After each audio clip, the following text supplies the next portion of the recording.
continued. Okay. All I'll right. turn this around. Okay.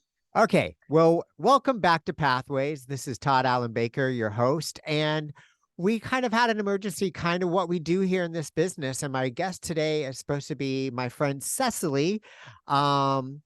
She has many last names. I don't know what one she's going by today. So, but she got called in on an emergency and she's done a lot of stuff. So we're going to just do a little blurb and she's going to do a little live action. And then when we have more time, we're going to do the whole interview, but she's going to kind of give you a rundown of why she's running to the Sydney airport today to be on set and give you a blurb into her life. And then she'll give you the rest of her story later. So here's my good friend Cessalee, and I'll let her take it from here for a couple of minutes. Thanks, Todd. So great to be on the show and be with you. I'm Cessalee. I'm originally from Indianapolis, but I'm living in Melbourne, Australia at the moment. And I am, yes, on the way to the airport to do a feature film that's filming in Sydney. Now that the SAG agreement now that SAG has a temporary agreement in place, or proposed agreement, filming is back up and they need an intimacy coordinator on set in Sydney. So I'm on my way to the airport in Melbourne. My flight's in 45 minutes. She's really always on time, as you can tell, folks. It's just Cessalee's life. I mean, you get me for a good time, but probably not on time, you know.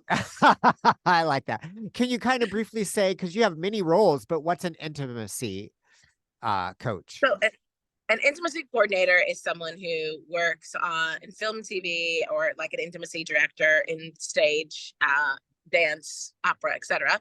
But we all kind of do the same thing. So we find ways to support safe storytelling of intimate moments. So that can be anything from simulated sex. It can be a kiss. It can be caring, a mother or someone giving birth. It can be breastfeeding. It can be elderly care. It can just be any kind of intimate touch or experience that's probably more than you would do with a stranger in a grocery store, is how I describe it. Oh, well, okay. So yeah, and you have other roles as well, and we'll get back to those when we get back to we'll you. talk about those another day. So this is a special episode of Pathways. So it's going to be a to be continued, but episode of Pathways. But we just decided, we popped on here and she was, flying by the seat of her pants. She goes, "Oh my God, I just got called into set." And we popped on here and chatted before. And she goes like, "Do you just want to see how we go?" And I'm like, "Yeah, let's just see what an actor's life, or what you do for a life, and how this industry really works." And it'll just be this is life. This is what we do, and how fast it has to. You have to be on set. They got called for set. You got to go. You gotta go. You got to go. So you go do your thing, and then we'll reschedule, and we'll have you on for the whole time and ask you your life questions, and hopefully your gig goes well and you got the gig. And thank you for coming on for this brief segment, but then we'll get back to you. Absolutely. I'll see y'all soon. I'll see you soon. Thanks, Cess. And everyone, remember to like, share, and subscribe, and we'll continue with Cessalee the next time on Pathways.